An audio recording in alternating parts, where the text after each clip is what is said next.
তফসিলের ভাষণ চূড়ান্ত, কাল পরশু ঘোষণা। প্রধান বিচারপতির সঙ্গে সিইসির সাক্ষাৎ। ইলেকট্রাল কমিটির যে লোকজন দেওয়ার কথা আছে, ডেভেলপমেন্ট আছে, ওই ব্যাপারে বলতে ওনারা যথাযথ ব্যবস্থা নিচ্ছেন এবং নেবেন, কোনো অসুবিধা হবে না, এটা এশিওর করেছেন। দেশের অস্তিত্ব রক্ষায় জনগণকে ঐক্যবদ্ধ হওয়ার ডাক তারেক রহমানের। যদি আমরা ঐক্যবদ্ধ করতে দেশকে না পারি, জনগণকে ঐক্যবদ্ধ করতে না পারি, জনগণকে সাথে রাখতে না পারি, এই দেশের অস্তিত্ব নিয়ে ভবিষ্যতে প্রশ্ন দেখা দিবে।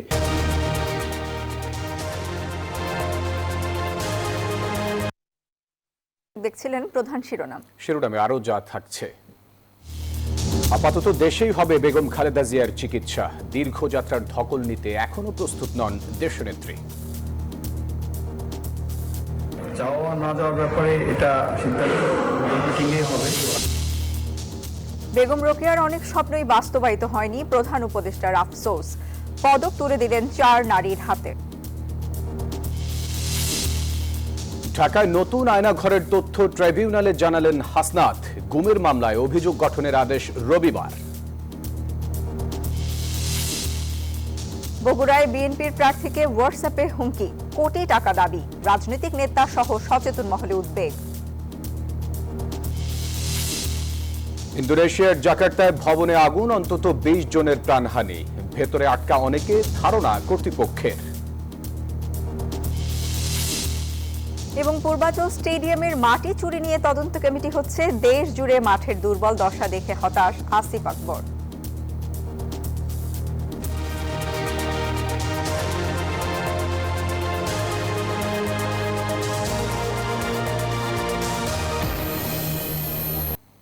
দর্শক স্বাগত নিউজ 24 সংবাদে। আর পুরো সংবাদে আপনাদের সাথে আছি আমরা দুজন, আমি ফয়সাল মাহমুদ এবং আমি সানজিদা ইসলাম। দর্শক দেখছিলেন বিআরবি কেবলস সংবাদ শিরোনাম। চলে যাব পুরো খবরে। সংসদ নির্বাচনের চূড়ান্ত দিনক্ষণ জানাতে সিইসির তফসিলের ভাষণ চূড়ান্ত, ঘোষণা হতে পারে বুধ কিংবা বৃহস্পতিবার। আগামীকাল 12:30টায় রাষ্ট্রপতির সঙ্গে সাক্ষাৎ করবে নির্বাচন কমিশন। মঙ্গলবার এসব কথা জানান নির্বাচন কমিশনার আব্দুর রহমান আল মাসউদ। এদিকে প্রধান বিচারপতির সঙ্গে সাক্ষাৎ করেছেন সিইসি। নির্বাহী ম্যাজিস্ট্রেট হিসেবে দায়িত্ব পালনের জন্য 300 আসনে বিচারক চেয়েছেন তিনি, পেয়েছেন ইতিবাচক সাড়া। ত্রয়োদশ জাতীয় সংসদ নির্বাচন ও গণভোটের তফসিল ঘোষণার সময় ঘনিয়ে এসেছে। এমন বাস্তবতা সামনে রেখে মঙ্গলবার দুপুরে প্রধান বিচারপতি সৈয়দ রেফাত আহমেদের সঙ্গে সাক্ষাৎ করতে যান প্রধান নির্বাচন commissioner AMM Nasir Uddin. Supreme কোর্টের প্রধান বিচারপতির খাস কামরায় তাদের বৈঠক হয়। বৈঠক শেষে সিইসি জানান, নির্বাচনে বিচার বিভাগের সহযোগিতা চেয়েছে কমিশন।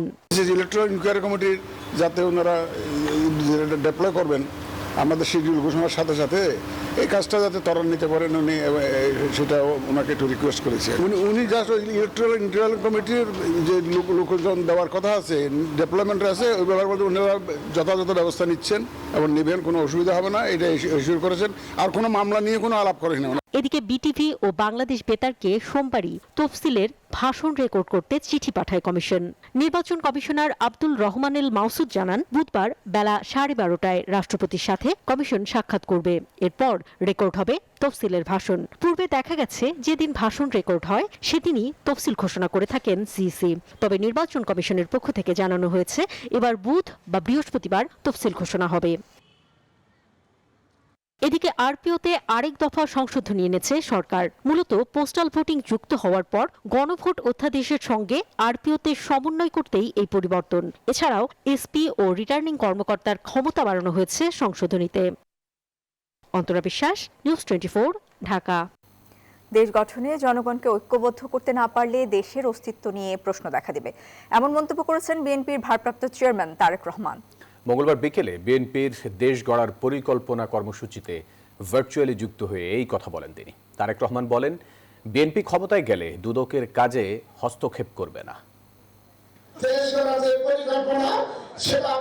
আগামী নির্বাচন সামনে রেখে দেশ গড়ার পরিকল্পনা কর্মসূচি হাতে নিয়েছে বিএনপি। এর অংশ হিসেবে রাজধানীর কৃষিবিদ ইনস্টিটিউশনে এই প্রশিক্ষণ কর্মশালার আয়োজন। তৃতীয় দিনে অংশ নেন জাতীয়তাবাদী ওলামা দল ও স্বেচ্ছাসেবক দলের নেতারা। লন্ডন থেকে যুক্ত হন বিএনপির ভারপ্রাপ্ত চেয়ারম্যান তারেক রহমান। কিভাবে আমরা কি পরিকল্পনা করব আগামী নির্বাচনে নেতাকর্মীদের করণীয় নিয়ে নানা পরামর্শ দেন তারেক রহমান। ক্ষমতায় গেলে মানুষের জীবনমান উন্নয়নে দলের বিশদ পরিকল্পনা তুলে ধরেন তিনি। কথার ফুল জুড়ে দিয়ে রাষ্ট্র চলে না, কথার ফুল জুড়ে দিয়ে জনগণের পেটে খাবার আসে না, কথার ফুল জুড়ে দিয়ে কর্মসংস্থান হয় না, কথার ফুল জুড়ে দিয়ে জনগণের অর্থের সংস্থান হয় না, কর্মসংস্থান হয় না। পরিকল্পনা লাগে কর্মসংস্থান করতে। জনগণের পেটে আহার দিতে, ভাত দিতে হলে পরিকল্পনা লাগে, প্ল্যানিং লাগে, যা একমাত্র আপনার আছে, যা একমাত্র এই দলের আছে, যা একমাত্র বিএনপির আছে, আর কারো নেই। তারেক রহমান বলেন, বিএনপির কাছে দেশের স্বাধীনতা, সার্বভৌমত্ব ও গণতন্ত্র নিরাপদ। দেশের প্রশ্নে জনগণকে ঐক্যবদ্ধ করার কোনো বিকল্প নেই। আজ দেশের স্বাধীনতা বলেন, সার্বভৌমত্ব বলেন, গণতন্ত্র বলেন, সবকিছু নির্ভর করছে বাংলাদেশ জাতীয়তাবাদী দলের উপরে। আমরা যদি জনগণকে ঐক্যবদ্ধ করতে পারি, এই দেশে গণতন্ত্র ফিরে আসবে। এই দেশকে আমরা ষড়যন্ত্র থেকে রক্ষা করতে পারবো। এই দেশের অর্থনীতি, এই দেশের নারীর স্বাধীনতা থেকে শুরু করে, এই দেশের তরুণদের কর্মসংস্থান থেকে শুরু করে সকল কিছু ধীরে ধীরে আমরা নিশ্চিত করতে পারবো। যদি আমরা ঐক্যবদ্ধ করতে দেশকে না পারি, জনগণকে ঐক্যবদ্ধ করতে না পারি, জনগণকে সাথে রাখতে না পারি, এই দেশের অস্তিত্ব নিয়ে ভবিষ্যতে প্রশ্ন দেখা দিবে। বিএনপি যখনই রাষ্ট্র পরিচালনার সুযোগ পেয়েছে তখনই দুর্নীতির লাগাম টেনে ধরেছে বলেন তারেক রহমান। যে কোনো মূল্যে দুর্নীতির লাগাম টেনে ধরতে হবে এবং দেশের আইন শৃঙ্খলাকে আমাদের ঠিক রাখতে হবে। সাইফুল ইসলাম, নিউজ 24, ঢাকা। সরকারের কেউ ইচ্ছে মতো ক্ষমতায় থাকতে চাইলে তা জনগণ মেনে নেবে না। জুলাই অভ্যুত্থানের মধ্য দিয়ে তৈরি হওয়া দেশ গঠনের সুযোগ ঐক্যবদ্ধভাবে কাজে লাগাতে হবে, এসব মন্তব্য করেছেন বিএনপি নেতারা। মঙ্গলবার রাজধানীতে আলাদা অনুষ্ঠানে এসব কথা বলেন তারা। বিএনপি নেতারা বলেন, দেশের প্রশ্নে এক থাকতে হবে সবাইকে। জাতীয় প্রেস ক্লাবে অধ্যাপক ডক্টর মাহবুবুল্লাহ এবং তার প্রয়াত স্ত্রীর গ্রন্থসমূহের প্রকাশনা উপলক্ষে আলোচনা সভায় অংশ নেন বিশিষ্টজনরা। একটি নৈতিক উচ্চতা। অনুষ্ঠানে বিএনপি মহাসচিব মির্জা ফখরুল ইসলাম আলমগীর বলেন, বৈষম্যহীন বাংলাদেশ গড়তে রাজপথে নেমেছিল মানুষ। সেই প্রত্যাশা পূরণে সবাইকে এগিয়ে আসতে হবে। 24 জুলাই আন্দোলনের মধ্য দিয়ে আমরা যে বিজয় অর্জন করেছি, আসুন সাইফুল ভাই বলেছেন, আমরা সবাই মিলে সেই বিজয়টাকে সুসংগত করি। আমাদের মধ্যে মত পার্থক্য থাকবে, কিন্তু সেই মত পার্থক্য যেন আমাদের যে আশা, আমাদের যে স্বপ্ন, এই যে ছেলেগুলো প্রাণ দিয়েছে তাদের যে আত্মাহুতি যেন বৃথা না যায়, আমরা আমাদের স্বপ্নকে যেন বাস্তবায়িত করতে পারি। এদিকে রাজধানীর কৃষিবিদ ইনস্টিটিউশনে জাতীয়তাবাদী স্বেচ্ছাসেবক দল ও উলামা দলের কর্মশালায় যোগ দেন বিএনপি নেতারা। বলেন, আগামী নির্বাচন যথাসময়ে আয়োজন করা অন্তর্বর্তী সরকারের দায়িত্ব। আপনার অনির্বাচিত সরকার কতদিন থাকবে না থাকবে সেটা আপনারা মনে করছেন যে যতদিন ইচ্ছা ততদিন থাকবো, এই ধরনের অহংকারমূলক কথা বলে আপনারা আন্দোলনের সাথে, শহীদদের সাথে, তাদের রক্তের সাথে গণতন্ত্রের বিরুদ্ধে আপনারা কথা বলেছেন। এই বাংলাদেশের জনগণ মাত্র কিছুদিন আগে 15 বছর ধরে সিন্দাবাদের দৈত্যের মতো ঘাড়ে চেপে বসা একটা নিপীড়নকারী, একটা খুনি, একটা ফ্যাসিবাদী সরকারকে উৎখাত করেছে। কোন ষড়যন্ত্র এই জনগণকে পরাজিত করতে পারেনি এবং পারবে না ইনশাআল্লাহ। নেতাকর্মীদের উদ্দেশ্যে বিএনপি নেতারা বলেন, উন্নয়ন ও অগ্রগতির জন্য অতীতে বিএনপি যা করেছে তা জনগণের সামনে তুলে ধরতে হবে। সাইফুল ইসলাম, নিউজ 24, ঢাকা। আপাতত দেশেই হবে বিএনপি চেয়ারপারসন বেগম খালেদা জিয়ার চিকিৎসা। বিদেশ যাত্রায় দীর্ঘ 12 থেকে 14 ঘন্টা ভ্রমণের ধকল নিতে এখনও সক্ষম নন তিনি। এসব কথা জানিয়েছেন বিএনপি মিডিয়া সেলের সদস্য আতিকুর রহমান রুমন। তিনি জানান, মাকে দেখতে ও দলকে নেতৃত্ব দিতে বিজয়ের মাসেই দেশে ফিরতে পারেন বিএনপির ভারপ্রাপ্ত চেয়ারম্যান তারেক রহমান। সবার চোখ যেন রাজধানীর এভারকেয়ার হাসপাতালের দিকে। মঙ্গলবার বিএনপি চেয়ারপারসন বেগম খালেদা জিয়ার অসুস্থতার 17তম দিন। বিদেশে নিতে এদিনেও আসেনি এয়ার অ্যাম্বুলেন্স। সঙ্গত কারণে প্রশ্ন, খালেদা জিয়া কি উন্নত চিকিৎসার জন্য বিদেশে যেতে পারবেন? দেশি বিদেশি চিকিৎসকদের সমন্বয়ে গঠিত মেডিকেল বোর্ড কি সেই অনুমতি দেবে? ডক্টর জাহিদ আমার স্বাস্থ্যগত সব কথা বলবেন, তবে একটা জিনিস কি, আমি যতদূর শুনেছি সে স্টেবল আছেন। আর যাওয়া না যাওয়ার ব্যাপারে এটা সিদ্ধান্ত মিটিংয়ে হবে। তিনি জানান, মাকে দেখতে ও দলকে নেতৃত্ব দিতে বিএনপির ভারপ্রাপ্ত চেয়ারম্যান তারেক রহমান দেশে আসতে পারেন বিজয়ের মাসেই। আগামীতে এই গণতন্ত্র এবং স্বাধীনতা রক্ষার জন্য আপনার একজন ব্যক্তি আছে, সেটাই আমাদের প্রিয় নেতা জনাব তারেক রহমান। ইনশাল্লাহ আমরা আশা করব উনি এই বিজয়ের মাসেই বাংলাদেশের মাটিতে দাঁড়াবেন। রোজকার মতো এদিনও শাশুড়ির স্বাস্থ্যের খোঁজ নিতে হাসপাতালে আসেন পুত্রবধূ ডক্টর জুবাইদা রহমান। হাসপাতালের সামনে দেখা গেছে দূর দূরান্ত থেকে আসা নেতাকর্মীদের ভিড়। আল্লাহ তাআলা যেন সর্বশেষ তাকে আরেকটা বারের মতো তার জীবন ভিক্ষা দিয়ে দেয়, এটাই আল্লাহ তাআলার কাছে আমাদের প্রার্থনা। উনি যাতে ধূসর জনম পায়, উনি যাতে স্বৈরাচারী খুনি শেখ হাসিনার মৃত্যুদণ্ড ফাঁসি, ওটা ফাঁসির রায়টা দেখে যেতে পারে। আল্লাহ যদি ওনাকে নেক হায়াত দান করে, উনি যেন আরো দীর্ঘদিন বেঁচে থাকে, উনি যেন দেশের জন্য, গণতন্ত্রের জন্য, দেশের মানুষের জন্য আরো কোনো কিছু যেন করে যেতে পারে। ডায়াবেটিস, কিডনির জটিলতা, হৃদরোগ, ফুসফুসের সংক্রমণ সহ বার্ধক্যজনিত নানা জটিলতায় ভুগছেন বেগম খালেদা জিয়া। রিশাদ হাসান, নিউজ 24, ঢাকা। এভারকেয়ার হাসপাতালের সামনে আছেন সহকর্মী আরিফুল ইসলাম। আমরা সবশেষ খবর জানতে চলে যাচ্ছি তার কাছে। আরিফ, এয়ার অ্যাম্বুলেন্স আজও আসেনি, কাজেই বোঝা যাচ্ছে সহসাই বিএনপি চেয়ারপারসনকে বিদেশে নেওয়া হচ্ছে না। তার শারীরিক অবস্থা সবশেষ কি খবর আছে আপনার কাছে?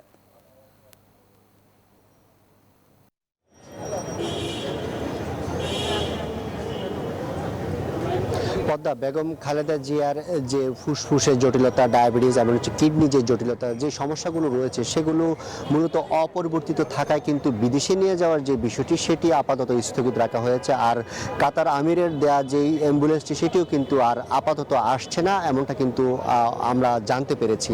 একই সাথে হচ্ছে বিকাল 3:45 হচ্ছে বিএনপির ভারপ্রাপ্ত চেয়ারম্যান তারেক রহমানের স্ত্রী জুবাইদা রহমান, তিনিও কিন্তু এসেছেন। একই সাথে আমরা কিছুক্ষণ আগে হচ্ছে স্বাস্থ্য উপদেষ্টা তিনি এসেছেন। এই যে সার্বক্ষণিক হচ্ছে তার স্বাস্থ্যের খোঁজ খবর রাখা, সেটি কিন্তু সরকারের পক্ষ থেকে এবং হচ্ছে দলের পক্ষ থেকে রাখা হচ্ছে। আর আপনি জানেন যে যুক্তরাজ্য থেকে যে রিচার্ড বেল, তার নেতৃত্বে একটি প্রতিনিধি দল এবং হচ্ছে চীন থেকে 9 সদস্য বিশিষ্ট একটি প্রতিনিধি দল, একই সাথে হচ্ছে বাংলাদেশের যে মেডিকেল বোর্ড রয়েছে, সবার সমন্বয়ে কিন্তু এখন বেগম খালেদা জিয়ার চিকিৎসা চলছে। এই ছিল এভারকেয়ার থেকে আমার কাছে সবশেষ। পদ্মা। আরিফ, আপনাকে ধন্যবাদ।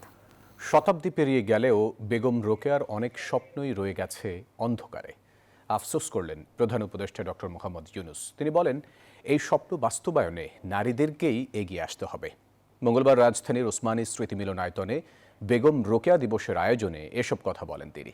এবছর রোকেয়া পদক পাওয়া 4 জনের হাতে পদক তুলে দেন ডক্টর মোহাম্মদ ইউনূস। এই 4 জন হলেন নারী শিক্ষায় রুভানা রাকিব, নারী অধিকারে কল্পনা আক্তার, মানবাধিকারে নাবিলা ইদ্রিস এবং নারী জাগরণে ফুটবলার ঋতুপর্ণা চাকমা। যে আদর্শে বেগম রোকেয়া আমাদেরকে নিয়ে যেতে চাচ্ছিলেন, অতি চমৎকার ভাবে তুলে ধরেছিলেন তার বক্তব্যে, তার লেখায়। আজকে যে 4 জন পুরস্কার পেলেন, যারা রোকেয়ার সেই পথে আমাদের জাতিকে তুলে দিল, এগিয়ে দিল, আমরা ভাগ্যবান, আমরা ভাগ্যবতী। আমরা 100 বছর পরেও আরেকজন রোকেয়া সৃষ্টি করতে পারি নাই, এটা আমাদের দুর্ভাগ্য। 48 ঘন্টার মধ্যে আইজিপি বাহারুলকে অপসারণ করে বিচারের মুখোমুখি না করা হলে কঠোর আন্দোলন চলবে, ঘেরাও করা হবে পুলিশ সদর দপ্তর। হুঁশিয়ারি দিয়েছেন শহীদ পিন্টু স্মৃতি পরিষদের সভাপতি রফিক আহমেদ ডলার। মঙ্গলবার শাহবাগ মোড়ে প্রতিবাদ সভায় এই আলটিমেটাম দেন তিনি। বক্তারা বলেন, বিডিআর বিদ্রোহের ঘটনায় পিন্টুকে ফাঁসানোর পেছনে অন্যতম ভূমিকা ছিল বর্তমান পুলিশ প্রধানের। রাজপথে লড়াকু সৈনিক হিসাবে পরিচিত বিএনপির সাবেক এই এমপির উপস্থিতি সরকার বিরোধী আন্দোলনে যোগ করত ভিন্ন মাত্রা, যার সাংগঠনিক দক্ষতায় সবসময় তটস্থ থাকত তৎকালীন রাজনৈতিক প্রতিপক্ষ। 2009 সালের পিলখানা হত্যা মামলায় 2013 সালে পিন্টুকে যাবজ্জীবন কারাদণ্ড দেয় আদালত। এরপর 2015 সালের 20 এপ্রিল অসুস্থ অবস্থায় তাকে ঢাকা থেকে রাজশাহী কারাগারে স্থানান্তর করা হয়। পরিবারের দীর্ঘদিনের অভিযোগ, সেখানে অসুস্থ হওয়ার পর ন্যূনতম চিকিৎসা না দিয়েই তাকে মৃত্যুর দিকে ঠেলে দেওয়া হয়। 3 মে কারাগারেই মারা যান তিনি। মৃত্যুর প্রায় 10 বছর পর অন্তর্বর্তীকালীন সরকার গঠিত জাতীয় স্বাধীন তদন্ত কমিশনের প্রতিবেদনে উঠে এসেছে বর্তমান আইজিপি বাহারুল আলমের নাম। কমিশনের প্রতিবেদন উল্লেখ করা হয়, পিলখানা হত্যাকাণ্ডের পর উদ্দেশ্যমূলকভাবে বিরোধীদের ফাঁসানো এবং প্রকৃত অপরাধী শনাক্ত না করেই বিরোধী দলীয় কর্মীদের উপর দায় চাপানোর প্রক্রিয়া যুক্ত ছিলেন তৎকালীন এসবি কর্মকর্তা ও বর্তমান পুলিশ প্রধান।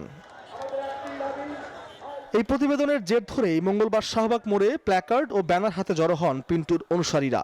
শহীদ পিন্টু স্মৃতি পরিষদের ব্যানারে আয়োজিত এই প্রতিবাদ সমাবেশের মূল দাবি ছিল অবিলম্বে আইজিপি বাহারুল আলমের অপসারণ ও গ্রেপ্তার। সমাবেশে পিন্টু সমর্থকদের অভিযোগ, নাসিরউদ্দিন পিন্টু জনপ্রিয়তা ঈর্ষান্বিত হয়েই তাকে পরিকল্পিতভাবে পিলখানা মামলায় ফাঁসিয়ে হত্যা করা হয়েছিল। একজন আইজিপিকে জোর করে কখনোই ক্ষমতায় রাখা যায় না, একটি দেশের পুলিশ বাহিনীকে পরিচালনা করা যায় না। এরপরেও যদি আপনি এখান থেকে সরে না যান, আপনি যদি এই কথা স্বীকার না করেন আপনি অপরাধের সাথে জড়িত নয়, তাহলে আমরা এরপর যে কোনো আন্দোলন নিজের জীবন উৎসর্গ করেও আন্দোলনের মুখোমুখি হব। সমাবেশে বক্তারা আশঙ্কা প্রকাশ করে বলেন, যে ব্যক্তি একটি রাজনৈতিক হত্যাকাণ্ডের নীল নকশার সাথে জড়িত তাকে রাষ্ট্রের গুরুত্বপূর্ণ পদে রাখা মানেই হলো ন্যায় বিচারকে উপহাস করা। এতে প্রশাসনের ভাবমূর্তি ক্ষুণ্ণ হচ্ছে বলেও মনে করেন তারা।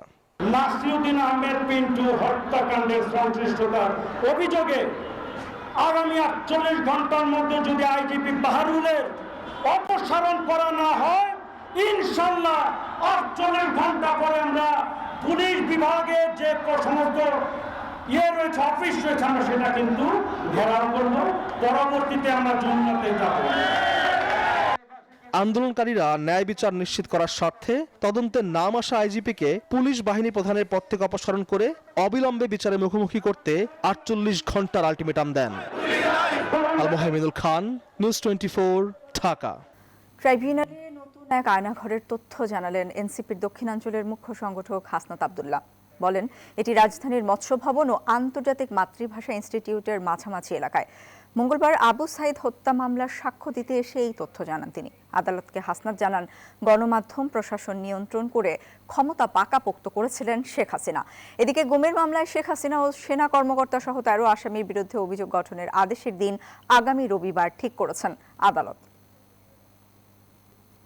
কোনো মিডিয়াকে নিয়ন্ত্রণ করার মধ্য দিয়ে, ব্যুরোক্রেসিকে নিয়ন্ত্রণ করার মধ্য দিয়ে, মিলিটারিকে নিয়ন্ত্রণ করার মধ্য দিয়ে, পাশের দেশ ভারতের কনসেন্ট নিয়ে আমরা কোনো ক্ষমতায় যেতে চাই না। এবারে জেডএসআরএম নির্বাচনের পথে।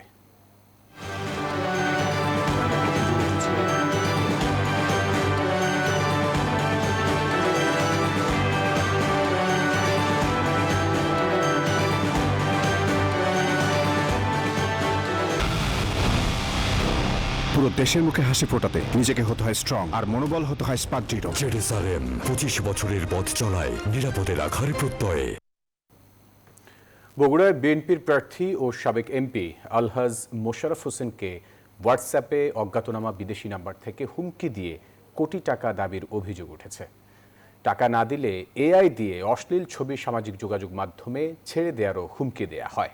এই ঘটনায় উদ্বেগ জানিয়েছে রাজনৈতিক নেতা সহ সচেতন মহল।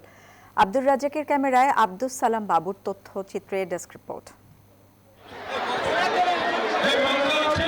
বগুড়া জেলা বিএনপির ভারপ্রাপ্ত সাধারণ সম্পাদক ও সাবেক এমপি আলহাজ মোশাররফ হোসেন আগামী নির্বাচনে বগুড়া 4 আসনে দলীয় প্রার্থী। তিনি নিয়মিত করছেন গণসংযোগ, পাচ্ছেন ভোটারদের সাড়াও।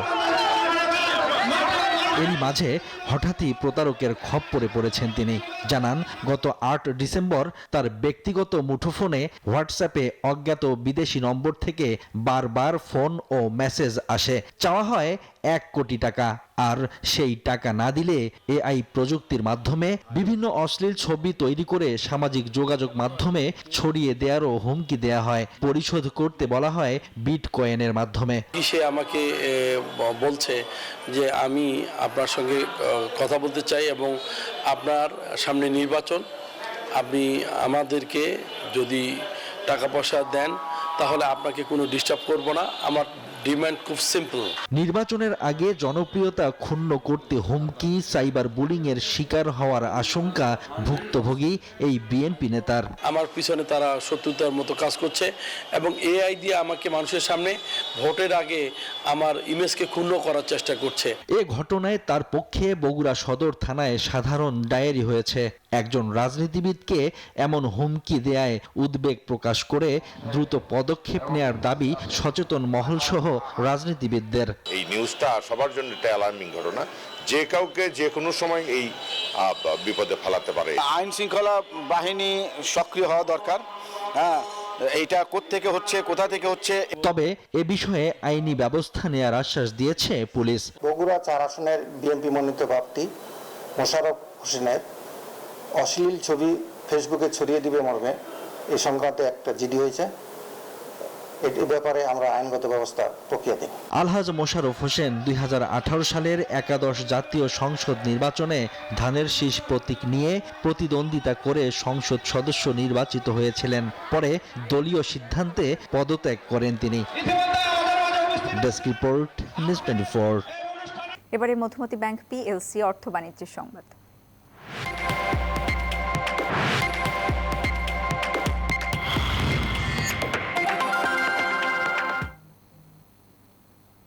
জানুয়ারির মধ্যে শিক্ষার্থীরা নতুন বই পাবে জানিয়েছেন অর্থ উপদেষ্টা সালেউদ্দিন আহমেদ। সরকারি ক্রয় সংক্রান্ত কমিটির বৈঠক শেষে এই কথা জানান তিনি। উপদেষ্টা জানান, কিছু বইয়ের কাজ এখনো শেষ হয়নি, যথাসময়ে তা শেষ হবে। কাজের মান বজায় রাখতে নতুন প্রতিষ্ঠানকে কিছু বই ছাপানোর কাজ দেয়া হবে। বৈঠকে 12টি প্রকল্পে 918 মেগাওয়াট সৌর বিদ্যুৎ কেন্দ্র স্থাপনের অনুমতি দেওয়া হয়। বিদ্যুৎ উপদেষ্টা মোহাম্মদ ফাউজুল কবির খান জানান, এতে বিদ্যুতের দাম কমবে। বছরের সাশ্রয় হবে 420 কোটি টাকা।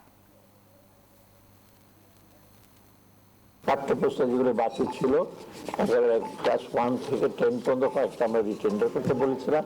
পাঠ্যপুস্তকগুলি সবগুলো আমরা অ্যাপ্রুভ করেছি, আগেরগুলো আছে, এবং আশা করি পাঠ্যপুস্তকগুলো এবার যথাসময়ে পাবো। বিদ্যুতের অনেকগুলো প্রকল্প, 12টা সোলার প্রজেক্ট অ্যাপ্রুভ করা হয়েছে। 900 কত মেগাওয়াট? 918 মেগাওয়াট। এবং এর ফলে সার্বিকভাবে এক বছরে 420 কোটি টাকা সাশ্রয় হবে। এবারে জানাবো খেলার সংবাদ।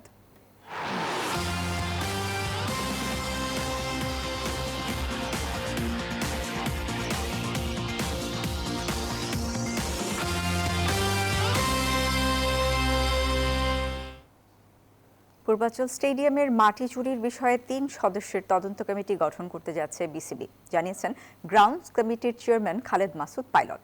এদিকে সারা দেশের মাঠগুলোর অবস্থা দেখে হতাশ বয়সভিত্তিক কমিটির প্রধান আসিফ আকবর। স্টেডিয়াম ও মাঠের বিষয়ে বিসিবির সভাপতির সাথে বসে পরবর্তী পরিকল্পনা নির্ধারণ করা হবে বলেও জানান তারা।